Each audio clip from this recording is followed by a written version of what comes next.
We're here at Massachusetts General Hospital in Boston. Olivia Bramlin-Sutro is having her first hearing test. But don't wait for her to raise her hand when she hears a beep. The clicking in her ear is so soft that she's asleep, and her brain waves are responding for her. And we're actually testing both ears at the same time. Is the test going on right now? Yeah. Oh, it is? Yeah. Though the average length of this test is 10 minutes, a baby with perfect hearing can pass it in as few as 36 seconds if she's completely relaxed. There we are. She passed her test, both ears. So you can see pass, pass. And I'll just fill out her paperwork. The vast majority of babies, 98%, pass in both ears. For those newborns who don't pass, more elaborate follow-up testing is required.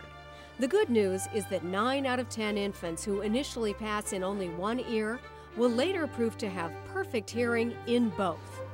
But that still leaves a significant percentage of newborns who will suffer some degree of permanent hearing loss in one or both ears. For those children, early intervention is critical.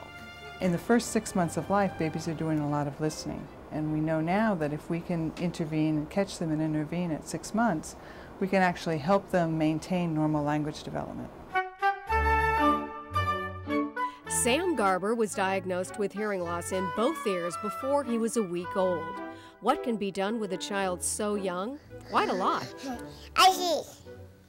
Well, Sam first started wearing his hearing aids at 17 days of age. And we started off at a very young age with intervention from a speech therapist. Here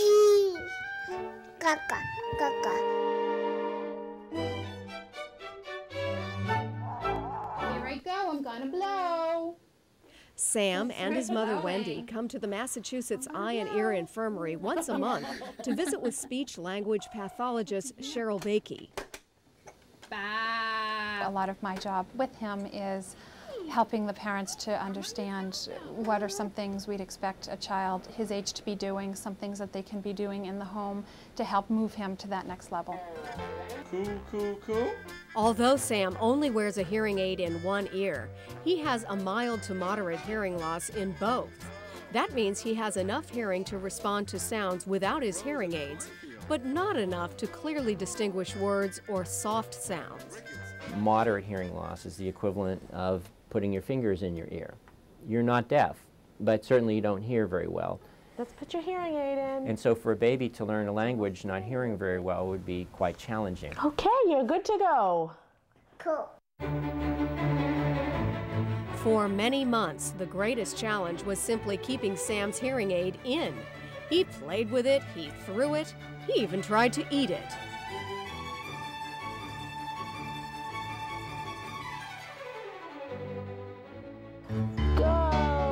But thanks to the newborn hearing screening and his parents' efforts, Sam is progressing remarkably well in his speech and language development. And his hearing aid hasn't slowed him down at all. It's part of Sam, it's part of who he is. Our biggest challenge is to just make sure that he doesn't eat the hearing aid and we keep it in.